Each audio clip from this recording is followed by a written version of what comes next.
안녕하십니까. 오늘 이 시간은 2021학년도 1학기 파견을 다녀온 학생들이 자신들의 경험담을 많은 분들에게 나누기 위해 준비한 귀국보고회라는 소중한 자리입니다. 특히나 혼란스러운 시국에 조금은 제한적인 파견 생활을 보냈지만 그만큼 더 많은 것을 경험하고 배우고 온 학생들의 이야기를 주의 깊게 들어주셨으면 좋겠습니다. 오늘 발표자는 2명입니다. 먼저 핀란드 위베스큘레 대학에 다녀온 선인의 학생과 스위스 취리히 대학에 다녀온 배소연 학생의 발표가 있도록 하겠습니다. 첫 번째로 선인의 학생의 발표를 들어보도록 하겠습니다. 안녕하세요. 저는 핀란드 유바스큘라 대학을 파견한 문헌정보학과 선인혜입니다. 작년에 귀국 보고회를 보고 많은 도움을 받아서 저도 여러분들께 도움을 드리고 싶었는데 기회가 되어서 영광입니다. 유바스큘라는 핀란드의 수도인 헬싱키를 제외하고 탐페레, 투르크와 함께 주요 3도시 중 하나입니다. 또 어서와 한국은 처음이지에 출연해서 많은 사랑을 받았던 빌프와 친구들의 고향이기도 합니다. 푸르고 아름다운 큰 호수가 상징인 도시입니다. 유바스큘라 대학은 스포츠 특화 대학교라서 굉장히 스포티한 분위기의 동네를 느낄 수 있습니다. 숲이 가까운 자연 친화적인 환경이 조성되어 있기 때문에 숲을 따른 산책길을 따라서 조깅하는 동네 주민들의 모습을 목격하실 수 있습니다. 저는 교환학생을 결심하고 나서 나라를 선정할 때 여러 가지 요소를 고려했는데요. 우선은 그 나라가 어떤 나라인가를 중요하게 생각했고 제가 교환학생을 통해 얻고 싶은 것을 이 나라가 충족해 줄 수 있는지를 생각했던 것 같습니다. 우선 저는 한국과는 완전히 다른 문화권의 나라를 가고 싶었고요. 또 흔히 교환학생이라고 하면 떠올리는 유명한 나라보다는 특별한 취향이고 싶은 마음이 있었습니다. 아름다운 경치를 볼 수 있었으면 좋겠고 선진국에 대한 로망이 있어서 그런 기대를 충족시켜 줄 수 있기를 바랬습니다. 또한 잘 알려지지 않은 미지의 세계를 가서 한국인으로서는 몇몇 되지 않게 그 나라의 매력을 알고 있는 사람이 되고 싶었습니다. 그리고 교환학생을 통해서 저를 더 알고 싶고 변화하고 싶었습니다. 대학 시절에만 할 수 있는 것을 해보고 싶었고 스토리텔링이 되는 확실한 저만의 경험을 만들고 싶었습니다. 긍정적인 일탈, 도전하고 싶은 욕구가 있었고 교환학생을 통해서 새로운 의미를 발견하고 싶었던 것 같습니다. 이런 여러 가지 요소를 고려했을 때 어플라이 과정에서 후보지 3국가를 정해서 우선순위를 매겨야 하는데 순서대로 핀란드, 스웨덴, 폴란드를 선정하게 되었습니다. 폴란드의 경우 원래 호감이 있던 나라였지만 폴란드인도 저도 영어가 원활하지 않을 것이라는 후기가 결정적으로 저를 망설이게 했습니다. 스웨덴의 경우 핀란드와 비슷하게 고민했지만 스웨덴의 코로나19 집단 면역 전략이 실패했다는 뉴스를 보고 망설이게 되었습니다. 결과적으로 경치가 아름답고 코로나 방역이 잘 되고 있고 치안이 좋고 영어로 소통 가능하다는 점에서 핀란드가 가장 최고의 선택지였던 것 같습니다. 다음은 핀란드의 특장점에 대해서 소개해드리고 싶습니다. 첫 번째로 핀란드는 아름다운 자연이 유명하다는 것입니다. 핀란드어로 핀란드는 수오미입니다. 수오미의 뜻은 호수의 나라라는 뜻입니다. 그 이름만큼이나 1000개의 호수를 자랑하는 아름다운 나라이고 타이가 기후권이기 때문에 그 아름다움이 있습니다. 듬성한 자작나무가 있는 숲의 나라기도 하고요. 한국과는 달리 산이 없기 때문에 산책하기 매우 좋습니다. 가장 핵심이라고 할 수 있는 펑펑 내리는 로맨틱한 하얀 눈을 보는 것이 굉장히 힐링이었습니다. 두 번째로는 영어로 소통이 가능하다는 점입니다. 영어가 모국어가 아님에도 불구하고 정부의 정책으로 인해서 영어로 의사소통이 원활한 나라입니다. 꼭 대학생이 아니어도 지나가는 사람 누구나 영어 대화가 가능해서 비록 브로큰 잉글리시를 사용해서라도 외국인들에게 친절한 모습을 볼 수 있었습니다. 세 번째로는 핀란드인들은 친절하고 조용한 사람들이라는 것인데요. 서구권에서 핀란드인은 낯가리기로 유명합니다. 그래서 저는 아시아인과의 합이 좋다고 느꼈습니다. 또 개인적으로는 인종차별을 겪지 못했으며 핀란드인들에게 질문을 하거나 도움을 요청했을 때 굉장히 친절하고 잘 도와줬다고 느꼈습니다. 네 번째는 쾌적한 공공인프라를 갖추고 있다는 것입니다. 핀란드는 거리 등 도시경관이 깔끔하고 잘 정리되어 있습니다. 모든 건물이 청결하고 쾌적합니다. 추운 기후 덕분인지 벌레가 적고 체감 습도가 낮아서 끈적이지 않았습니다. 땅은 넓고 인구는 적기 때문에 어딜 가든지 넓고 사생활이 존중받는 느낌을 받았습니다. 다음은 제가 유바스큘라 대학에서 봄학기를 지내면서 겪었던 소중한 추억들을 안내해드리고 싶은데요. 봄학기라고 해도 1월, 2월은 춥기 때문에 호수가 꽁꽁 얼어붙습니다. 그 얼어붙은 호수 위에 내린 눈을 보면서 힐링했던 경험이 굉장히 기억에 남습니다. 그리고 원래 유바스큘라는 오로라가 포착되는 지역이 아닌데 저는 운이 좋게도 유바스큘라에서 오로라를 포착할 수 있었고요. 또 핀란드는 곳곳에 캠핑장이 무료로 열려 있기 때문에 아무 때나 친구들이랑 가서 불을 피워서 소시지를 구워 먹고 좋은 시간을 보냈습니다. 또 북유럽권에만 있는 콜드 샤워라는 문화를 경험해 볼 수 있었는데요. 꽁꽁 얼었던 호수가 날이 녹으면 이제 녹기 때문에 들어가서 수영을 할 수 있습니다. 그래서 얼음 호수에서 수영을 하면서 콜드 샤워가 어떤 것인가 느낄 수 있었고, 개인적으로는 제 SNS에 얼음 호수에서 수영한 것을 올렸을 때 친구들이 반응이 가장 핫했던 것으로 기억하고 있습니다. 그리고 5월이 되면은 종강을 하게 되고 다들 여행을 갑니다. 저는 룸메들과 여행을 갔는데요. 여행 가면서 더 많은 호수를 볼 수 있었는데 봄이 되고 녹은 호수는 정말 푸르고 아름다워서 사진을 100장 정도 찍은 것 같습니다. 또 핀란드 하면 사우나가 유명하기 때문에 진짜 불을 이용해서 공기를 데우는 사우나를 경험해 볼 수 있었는데 하고 나면 정말 힐링되고 행복했던 경험이었습니다. 여행 중 발견한 보트를 타고 섬에서 섬으로 건너갔던 것도 굉장히 추억이 되고 지금도 기억되고 있습니다. 다음은 주거에 대해서 소개해 드릴 건데요. 여러분이 어플라이를 하시다 보면 유바스큘라 대학에서 메일이 날라옵니다. 코아스와 스튜던트 빌리지 중에서 하나를 선택하라고 하는데 코아스는 정부 주도 복지 정책으로 핀란드 여러 동네에 굉장히 흩어져 있습니다. 그래서 랜덤 배정이라는 복불복 요소를 갖고 있지만 그럼에도 불구하고 나는 학교 안에만 갇히기 싫다. 대학생뿐 아니라 여러 사람들과 교류해보고 싶다라는 생각이 드신다면 코아스를 하시는 것도 좋은 선택입니다. 하지만 여러분이 대학 생활을 느끼고 싶고 친구 집에 편하게 놀러 가고 싶으시다면 스튜던트 빌리지를 선택하시는 것도 좋은 선택일 것 같습니다. 다음은 가장 중요하다고 할 수 있는 비용 부분을 설명드릴 건데요. 저 같은 경우에는 순서대로 항공권이 가장 비쌌고 그 다음으로 주거비가 비쌌던 것 같습니다. 주거비의 경우 첫 달 가구 설치 비용으로 20유로를 내시고 그 다음으로는 231유로씩 한 달에 내시면 됩니다. 전 이렇게 5개월 동안 살게 되시면 하나로 160만 원 정도를 쓰게 됩니다. 항공권 같은 경우 저는 직항을 탔는데요. 인천에서 헬싱키 반타 공항까지 가는 직항 항공권이 88만 6천 원 정도 하기 때문에 출국하실 때랑 귀국하실 때 두 번 항공권을 구매하시면 180만 원 정도 사용하시게 됩니다. 또 출국하시기 전에 보험 가입을 하셔야 되는데 유바스큘라 대학 측에서 제시한 조건인 120유로를 보장받을 수 있는 보험을 고르다가 스위스케어에 가입하게 되었습니다. 이 보험비로 하나로 14만 5천 원 정도를 썼습니다.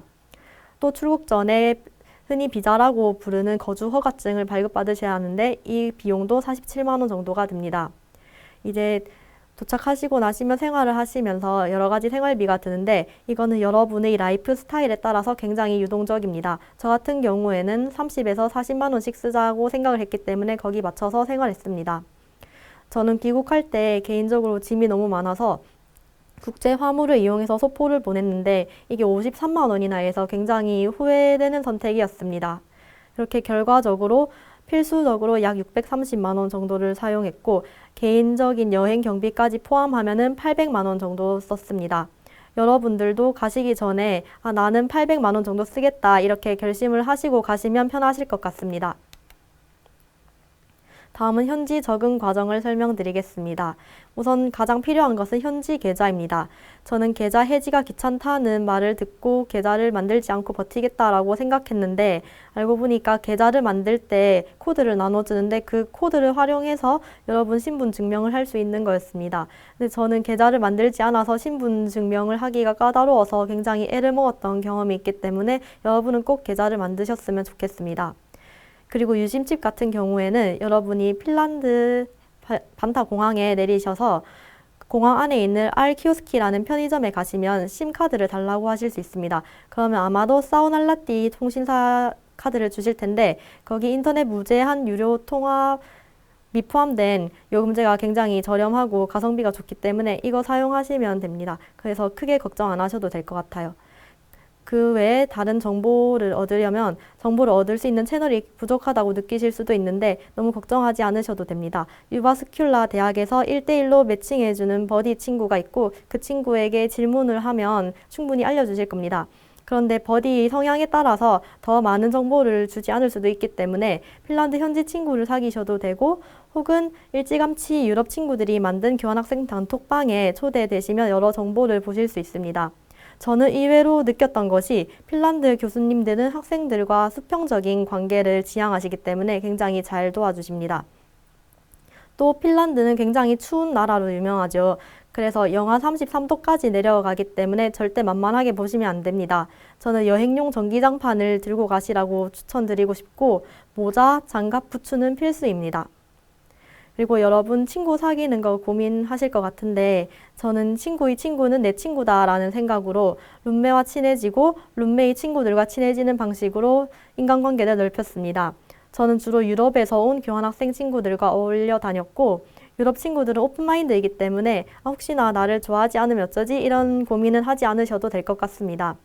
대신에 저는 한국인끼리만 다니거나 아시아인 친구들만 어울리는 것은 추천드리지 않습니다. 왜냐하면 그렇게 하면 유럽 문화를 충분히 느낄 수 없고 제가 생각하기에 아시아 계열 중에서 한국인은 충분히 핀란드 기후에 잘 적응하실 수 있기 때문에 아마 직접 생활해 보시면 유럽 친구들과 취향이 맞다고 느끼실 겁니다. 다음은 음식인데 가장 참을 만한 불편함이면서 동시에 교환학생이 끝날 때까지 고통받는 부분이라고 할 수 있습니다.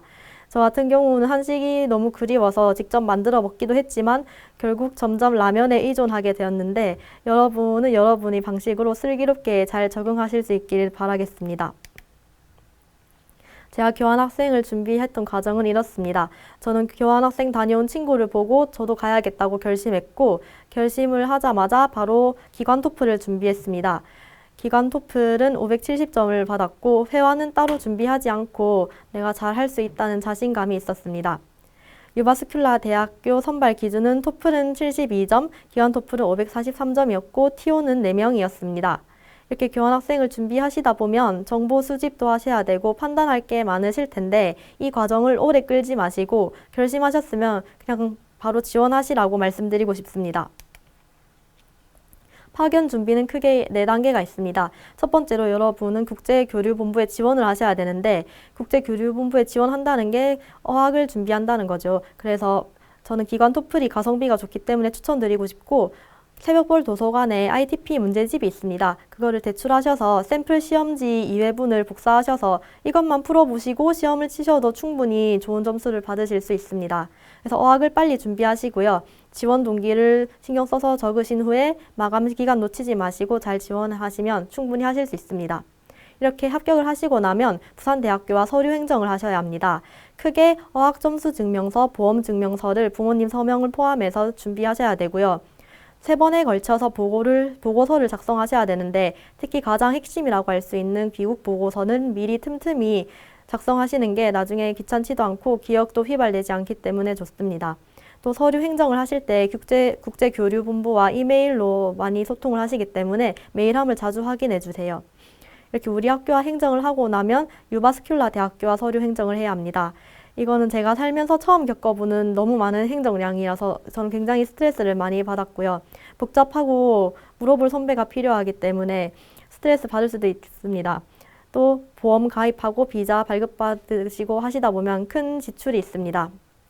이렇게 모든 행정이 끝나면 출국 준비를 하셔야 합니다. 항공권 빨리 구매하시고 짐은 적게 싸시고 비자 카드 만드시고 경비 얼마나 쓰실지 생각해 보셔야 될 것 같습니다. 그리고 만약에 직항 비행기를 타신다면 인천공항에서 하루, 핀란드에서 하루 이렇게 숙박하셔야 되니까 호텔 예매하시고요. 또 공항에서 유바스큘라 도시까지 가는 시외버스도 미리 예약을 꼭 하셔야 합니다. 그리고 이거는 제 소소한 팁인데 짐을 적게 가져가고 적게 들고 오는 것이 돈도 아끼고 힘도 아끼는 방법입니다. 그리고 저는 참여 후기를 꼭 읽어보라고 말씀드리고 싶은데 같은 학기에 가신 여러 참여 후기를 보시기보다는 여러 학기에 걸친 참여 후기를 보시면 굉장히 다양한 교환학생 라이프 스타일이 있구나라는 걸 아시게 될 거예요. 그리고 북유럽의 물가가 비쌀 거라고 걱정을 많이 하실 것 같은데 제가 느끼기에는 외식만 많이 안 하시면 그렇게 비싸지 않았습니다. 또 핀란드 친구를 사귀고 싶다고 생각하실 것 같은데 핀란드 파견이라서 역설적으로 핀란드 교환학생은 없습니다. 그래서 친구를 사귀려면 다른 방식을 생각해 보셔야 할 것 같아요. 또 핀란드는 추운 나라니까 그 기후와 자연을 이용해서 특별한 경험을 꼭 해보세요. 그리고 서류 행정 절차를 하다 보면 정말 머리 아픈 일이 많은데 혼자 애쓰시기보다는 미리 파견 경력자와 연락하고 지내면서 효율적으로 절차 밟으셨으면 좋겠습니다. 그리고 코로나 시국에 저는 파견을 다녀온 거기 때문에 에피소드를 소개해드리고 싶은데요. 여기 보이시는 사진이 사실 전데 왼쪽은 비행기고 오른쪽은 공항 호텔입니다. 초반에 굉장히 코로나에 대한 두려움이 컸어서 풀페이스 커버 마스크를 쓰고 다녔던 기억이 납니다. 여러분이 핀란드에 도착하시게 되면 기숙사에서 필수적으로 2주일 동안 자가격리를 하셔야 하고요. 당연히 식당으로 갈 수 없기 때문에 학교 측에서 학식을 배달해 줍니다. 그 다음에 여러분은 자유를 만끽하게 되겠지만 저희 동네에서 교환학생 확진자가 많이 나와서 단체로 추가 자가격리를 하게 되었습니다. 그렇게 2번의 자가격리를 했고요. 다시 자유를 얻는가 싶더니 이번에는 3월에 브라질발 변이 바이러스가 핀란드에 유입되어서 핀란드 전체 락다운이 걸려서 레스토랑 및 카페는 테이크아웃만 가능했던 불편함이 있었습니다. 제일 중요한 것은 여러분이 한국으로 잘 돌아올 수 있어야 하는 건데요. 여러분이 일찍이 카카오톡 플러스 채널에 대한민국 질병관리청을 검색하셔서 추가하시면 24시간 동안 직원분과 채팅이 가능하시고 해외 입국자 규정을 확인하기 쉬우시기 때문에 미리 추가해서 궁금하신 거 물어보시고 하시라고 말씀드리고 싶고요. 저 같은 경우는 귀국할 때 PCR 음성 확인서가 필요했습니다. 이거는 백신 여부에 따라 그때 해외 입국자 규정이 바뀜에 따라 다를 수 있습니다. 그래서 PCR 검사를 받기 위해 병원에 예약을 하셔야 되고요. 병원에 예약하실 때 또 여러 가지 검사 방법이 있기 때문에 반드시 코를 통한 검사, 즉 PCR인지 확인을 하셔야 하고요. 인천공항에서 핀란드어로 작성된 서류는 받지 않기 때문에 병원 측에 여러분이 직접 영문 증명서를 출력해 달라고 당당히 요구하셔야 합니다.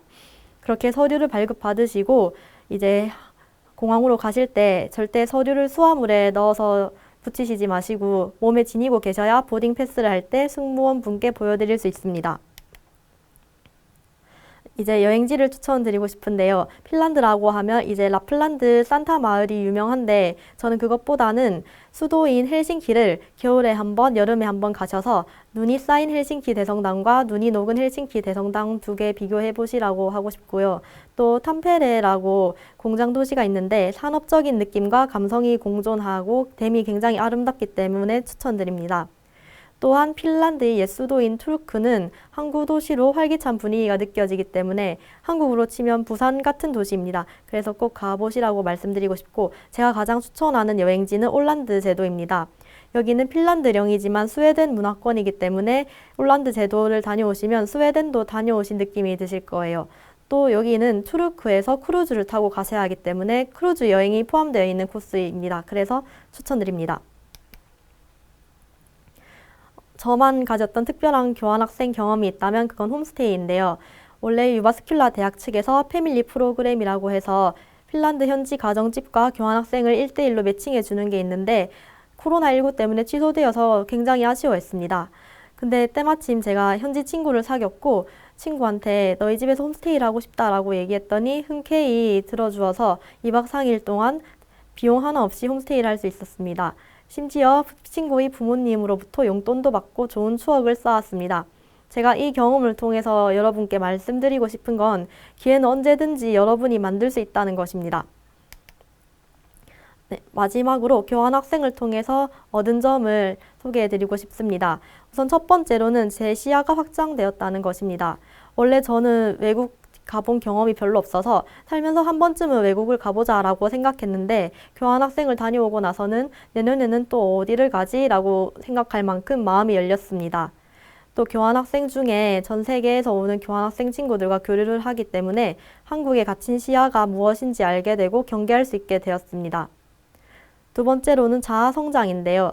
6개월이라는 한정된 시간 내에 높은 밀도로 내공이 쌓입니다. 그래서 귀국 후에도 머리보다 몸이 그 자신감을 기억하는 것 같고요. 정말 딱 고생한 만큼 자신감이 생기는 것 같습니다. 세 번째는 저만의 무기가 생긴다는 것입니다. 교환학생을 다녀오시면 스토리텔링 소재 100만 가지를 얻어오시는 겁니다. 그리고 한국 지인들이 대우가 달라진다고 느꼈습니다. 저는 유럽 친구들과 부대껴 지내면서 오픈마인드가 뭔지 배웠는데 이것도 굉장히 도움이 되는 것 같습니다. 마지막으로 추억인데 한국에만 있었다면 쉽게 겪어보지 못했을 양의 행복감을 얻었고 그 행복감이 굉장히 오래 지속된다고 느꼈습니다. 또 교환학생을 다녀온 이야기를 듣고 싶어하는 지인들이 많기 때문에 경험을 나누면서 그 행복이 더 유지되는 것 같습니다. 네, 더 구체적인 정보는 참여 후기를 읽어주세요. 감사합니다.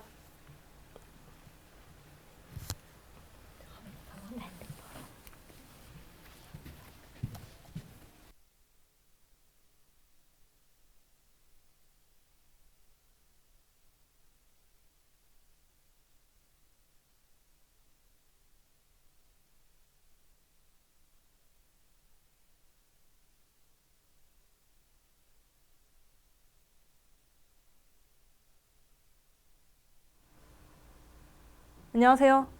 네. 안녕하세요. 저는 오늘 7위 대학교에 대해서 소개를 하게 된 배소연이라고 합니다.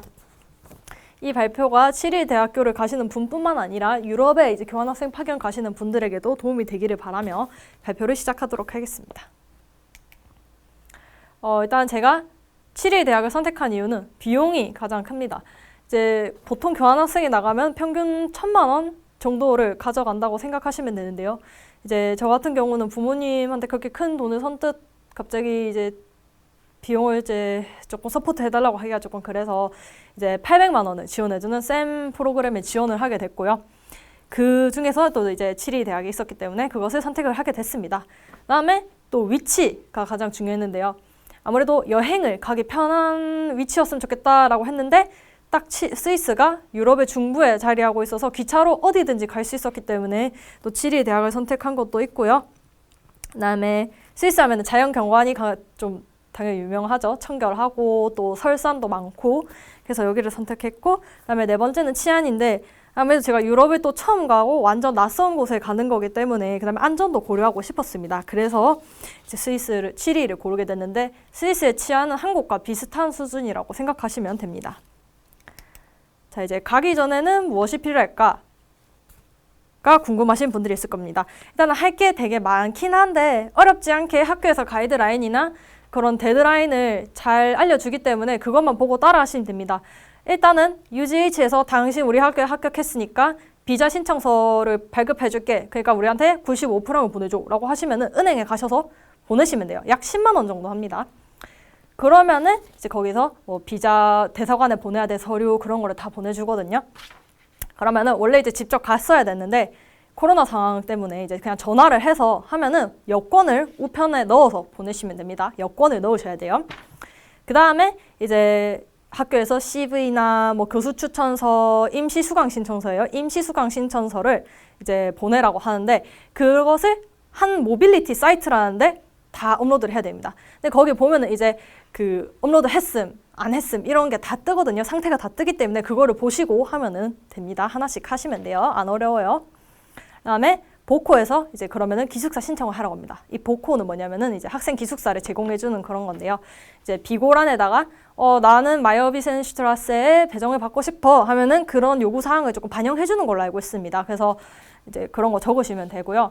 기숙사 배정을 받고 나서는 보증금, 그 다음에 첫 달 월세를 보내셔야 되는데 이게 살짝 비용이 조금 많이 들 수가 있어요. 초기 비용이 200만 원이 드는데 보증금은 나중에 돌려줍니다.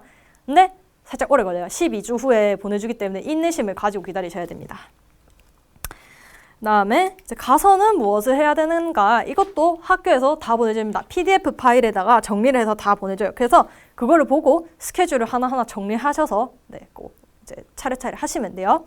일단 가서 제일 먼저 해야 될 거 당연히 거주자 등록이겠죠. 나는 외국인인데 거주자 등록을 빨리 해야 이제 여기저기 다니고 할 수 있겠죠. 합법적으로.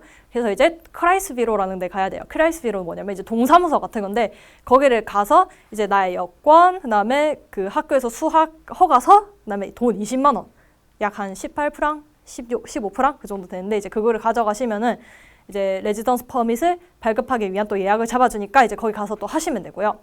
그다음에 도착 5일 내에 반 계약서를 학교 쪽에 제출을 해야 되는데 화요일 아니면 목요일 날 이렇게 내라고 합니다. 근데 이제 일정상 이게 안 될 것 같으시면은 전화를 하시든지 이메일을 보내시든지 하셔서 이제 일정 조정을 하시면 됩니다.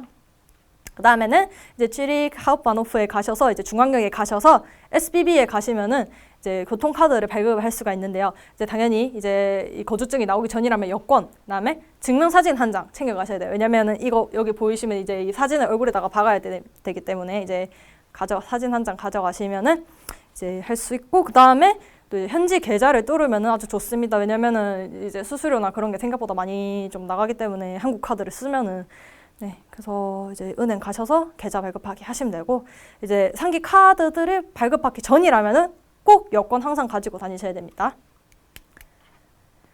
자, 그다음에 이제 이 교통카드는 그러면 어떻게 사용할 수가 있느냐? 교통카드가 우리나라처럼 이제 띡 찍고 타는 게 아니라 뭐 이 사람이 연간권, 뭐 월간권을 구매를 했네.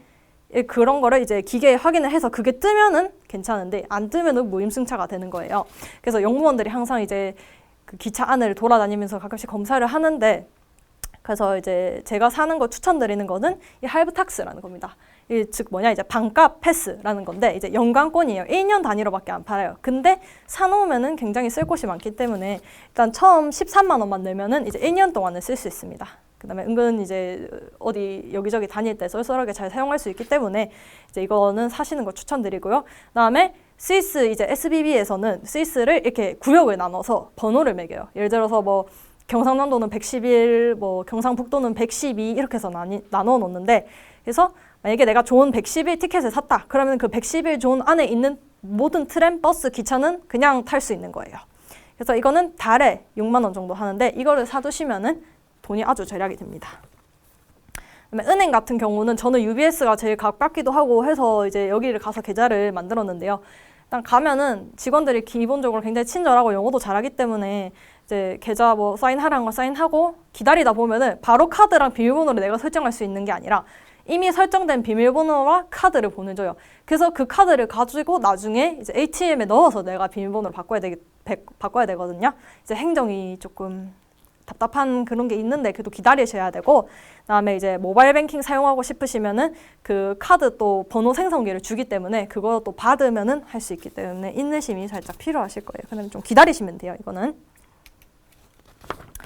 그다음에 이제 아무래도 스위스 가시는 분들은 좀 물가가 굉장히 좀 걱정이 되실 텐데, 제가 말씀드리고 싶은 거는 크게 걱정은 안 하셔도 된다는 것을 말씀드리고 싶어요.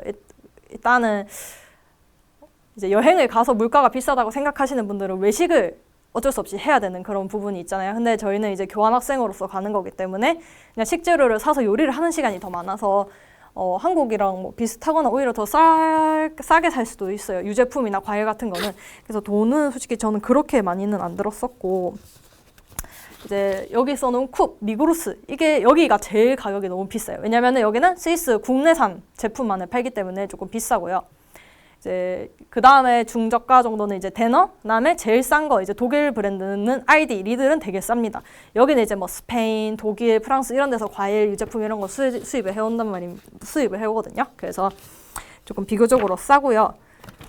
이제 예컨대 이제 쿱이나 미그로스에서 파는 이런 감자칩은 포카치보다 살짝 큰데 5,000원이나 해요. 너무 비싸서 못 사 먹거든요. 근데 알디나 리들에 가면은 이렇게 노래방 새우깡 사이즈의 큰 감자칩이 2-3,000원밖에 안 하기 때문에 가격 차이가 이 정도로 납니다.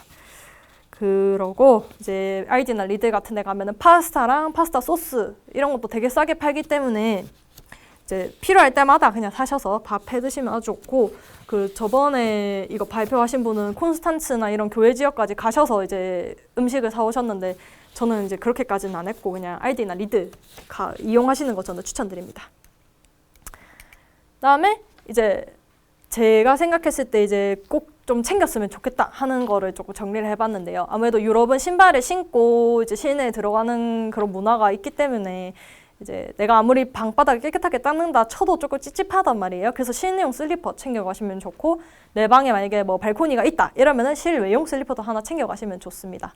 그다음에 이제 밥 해 먹어야 되니까 당연히 미니 밥솥은 정말 필수. 그다음에 젓가락, 또 이건 스위스 한정인데 스위스는 수돗물이랑 분수대에서 나오는 물을 그냥 받아 먹어요. 왜냐면 그게 되게 깨끗하기 때문에 텀블러를 하나 챙겨 가시면 좋고, 그다음에 가끔씩 밥 먹기 귀찮을 때 그냥 뜨거운 물만 부어서 바로 먹을 수 있는 스프라던가 컵라면 이런 것도 챙겨 가시면 좋습니다. 근데 이제 목욕 바구니 같은 경우는 제가 살았던 기숙사에는 이제 욕실이 내 방에서 따로 있었기 때문에 이제 나의 물건을 놔둘 수 있는 그런 트레이가 없었어요. 그래서 목욕 바구니 는 챙겨 가시면 좋을 것 같아요. 왜냐면 목욕 바구니 같은 거는 거기서 안 팔아서 저는 그냥 야채 씻어 쓰는 보울 그거를 사서 거기다 넣고 다녔거든요. 그다음에 베개가 생각보다 좀 불편할 수도 있는 게 정말 미드 보면 나오는 손베개 같은 거를 쓰기 때문에 이게 살짝 불편을 할 수가 있어요. 그래서 가져가시면 좋고, 또 이 사람들은 기본적으로 비가 조금 온다 해서 우산을 안 쓰기 때문에 방수 자켓 챙겨가시면 좋고, 그다음에 뭐 히터, 에어컨 이런 게 잘 안 돼 있기 때문에 담요랑 부채 정말 꼭 가져가셨으면 좋겠어요. 에어컨 없어서 너무 더워요, 여름에 정말로. 이건 비단 스위스뿐만 아니라 모든 유럽이 그냥 에어컨 보급률이 되게 낮아요. 10% 미만이라고 알고 있거든요, 제가. 그렇기 때문에 여름에는 수영을 정말 많이 가는데, 그래서 이제 수영복 꼭 챙겨가시고, 또 선글라스 안 챙겨가시면은 좀 많이 눈이 부실 수도 있어요. 그다음에 제가 굳이 이제 가져갈 필요가 있었나 싶었던 거는 이제 여기서 살 수 있는 거, 락겔라, 뭐 샴푸, 빗자루 세트 이런 거, 침구류 이런 거 다 제공해주기 때문에 이제 뭐 베개 빼고서야 뭐 굳이 크게 뭐 가져갈 필요는 없으시고, 그다음에 한국 반찬. 마이어 비센슈트라스 기준으로 말씀드리자면은 거기는 냉장고가 되게 작아요. 이제 신발장만 했는데, 그래서 이거를 내가 락겔락에다가 넣는다 쳐도 이제 다 엄청 공간이 협소했어요. 그래서 일단은 이런 거는 굳이 비추고 가서 이제 코리안 마켓에서 사시면 돼요, 이런 거는. 그다음에 개인 조리 도구 같은 경우에도 저 처음에는 조금 썼었는데 나중에 되니까 귀찮아서 그냥 안 쓰게 됐거든요. 그래서 이거 같은 경우는 위생을 엄청 신경 쓰시면 가져가시면 좋겠지만 저는 그렇게 추천 안 드리고 싶어요. 그다음에 가장 이제 궁금하실 것 같은 비용 부분인데요. 이거는 저의 이제 고정 지출이었습니다. 월세는 거의 한 달에 60만 원 정도 냈고요. 그다음에 교통비로 7만 원, 그다음에 보험료 스위스케어 해서 제일 싼 게 그거였어요. 스위스케어가 약 6만 원, 그다음에 식비 30, 그다음에 여유자금 한 25만 원 정도 했는데요. 그래서 한 달에 결국 얼마를 썼는가 하면은 총 이제 120에서 한 140만 원 정도 쓰고, 이제 SAM 장학금 800만 원을 받은 걸로 거의 이제 그냥 이제 생활 비용을 거의 여기서 다 썼다고 보시면 되고, 그다음에 사비로는 500만 원 정도를 이제 챙겨갔었는데요. 이거는 한 달 용돈도 포함한 가격인데, 그래서 결국 이제 한 1,300만 원 정도를 가져갔어요. 근데 이 정도면 되게 넉넉하게 가져간 건데, 아무래도 이 SAM 장학금을 받았기 때문에 이 정도로 챙겨갈 수 있었던 것 같습니다. 그래서 생활 비용 말고 남은 500은 거의 여행을 갔을 때 다 썼는데요.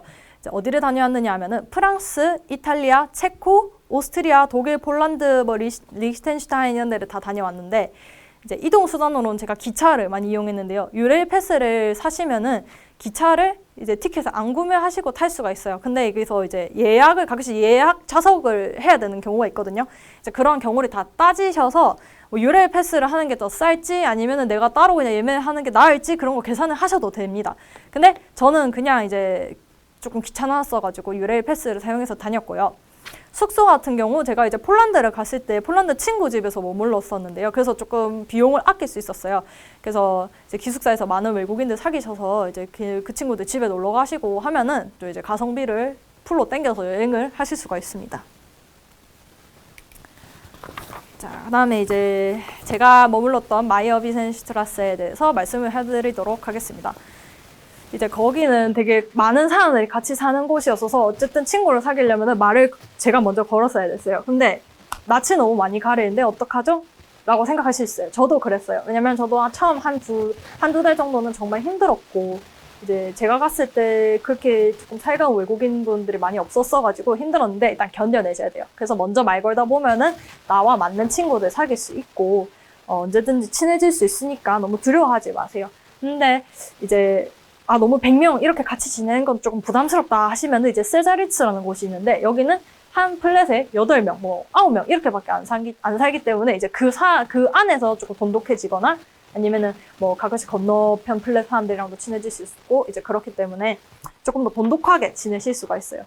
그리고 이제 도코는 말만 기숙사지 사실 그냥 젊은 애들 모여 사는 곳이기 때문에 우리나라 기숙사처럼 성별이 나눠져 있지도 않고 또 통금도 없기 때문에 좀 재밌게 되게 노실 수 있을 것 같아요. 뭐 파티도 자주 하고 얘네랑 뭐 밤에 같이 술도 먹고 할 수 있어요.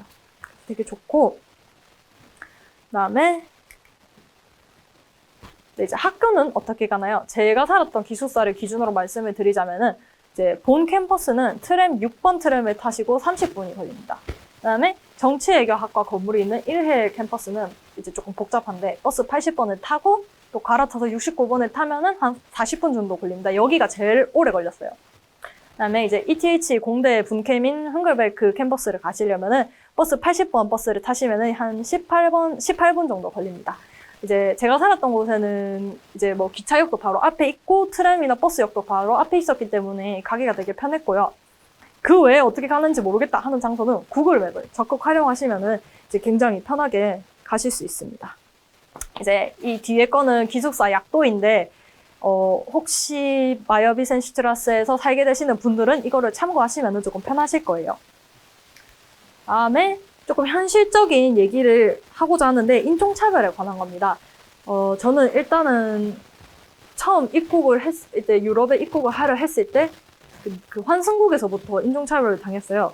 이제 네덜란드 이제 공항에 갔는데 그 출입국 심사원이 너 비자 가짜고 이거 불법이라서 못 들어간다 해서 저는 이게 무슨 소리지 싶어서 근데 명백한 인종차별이라는 걸 느꼈는데 제가 이제 영어로 따져본 적이 많이 없어서 그냥 표정만 계속 찡그리고 아이고 어떻게 얘기를 해야 되지 하고 있는 사이에 그 사람이 그냥 들어가라 라고 해서 이제 결국 아무 말도 못하고 나왔는데 이제 그 다음부터 이제 조금 경각심을 가지게 됐어요.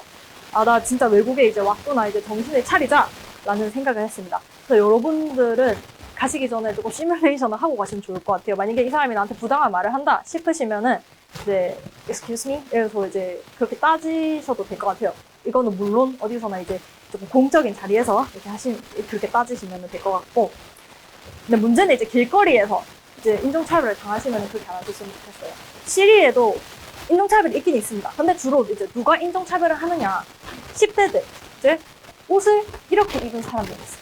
껄렁한 10대들 이제 이런 10대들이 주로 하고 그다음에 또 시계 뭐 약쟁이 근데 누가 봐도 저 사람 나한테 뭔가 이상한 말 할 것 같다 하면은 이제 인종차별 100% 하기 때문에 이제 그럼 어떻게 하지? 이 사람들이 어쩌다 보니까 불가피하게 막 때렸어요. 그러면 최대한 덜 당하려면은 그래도 최대한 살인. 물론 이제 당신 방금 뭐라고 했어? 이렇게 따질 수 있으면 좋겠는데 공항 이런 데가 아니고서야 길거리에서 그러면 위험해요. 그래서 최대한 살이시고 그다음에 최대한 영어를 쓰려고 노력하시면 좋아요. 내가 영어를 사용해서 말을 하면은 이 사람이 내가 뭐 어느 나라에 사는지 알 길이 없잖아요. 그래서 아무리 남사친이랑 다닌다고 해도 당하는 게 인종차별이기 때문에 내가 정말 드웨인 존스처럼 진짜 우락부락한 사람이랑 다니는 게 아닌 이상 무조건 조심하셨으면 좋겠습니다.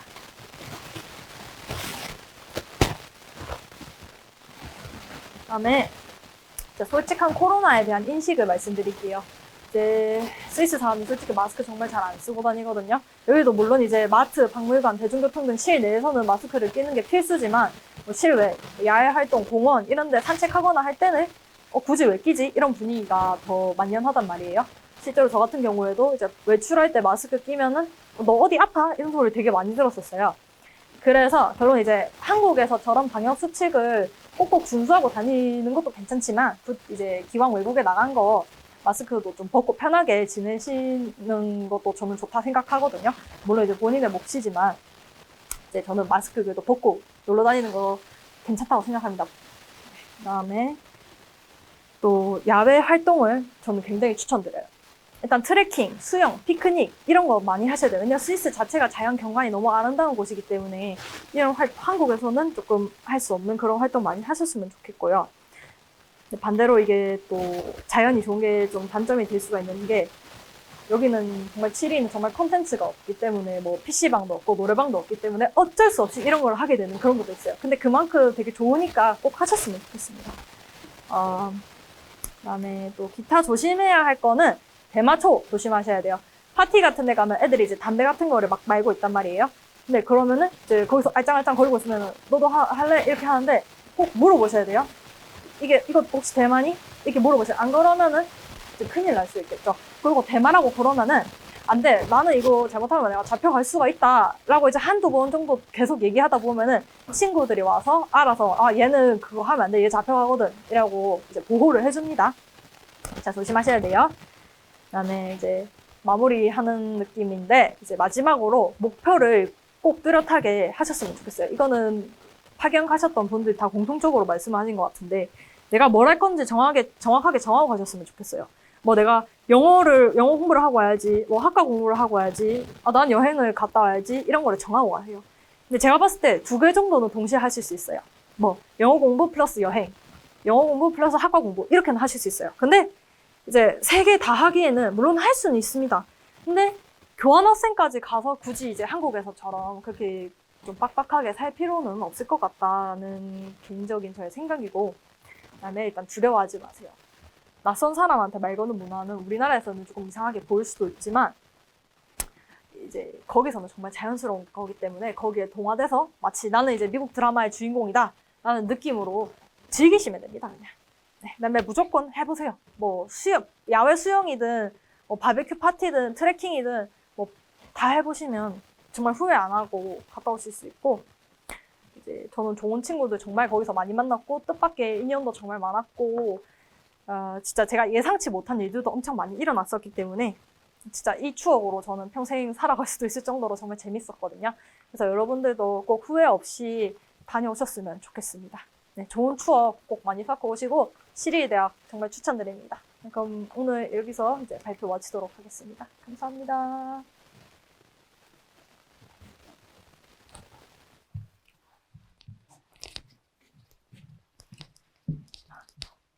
네, 지금까지 2021년 해외 파견 귀국 보고회를 마치도록 하겠습니다. 앞으로도 저희 국제교류본부에서 진행하는 해외 파견 프로그램에 많은 관심 가져주시고, 문의사항 있으시면 언제든지 저희 쪽으로 연락 주시면 되겠습니다. 감사합니다.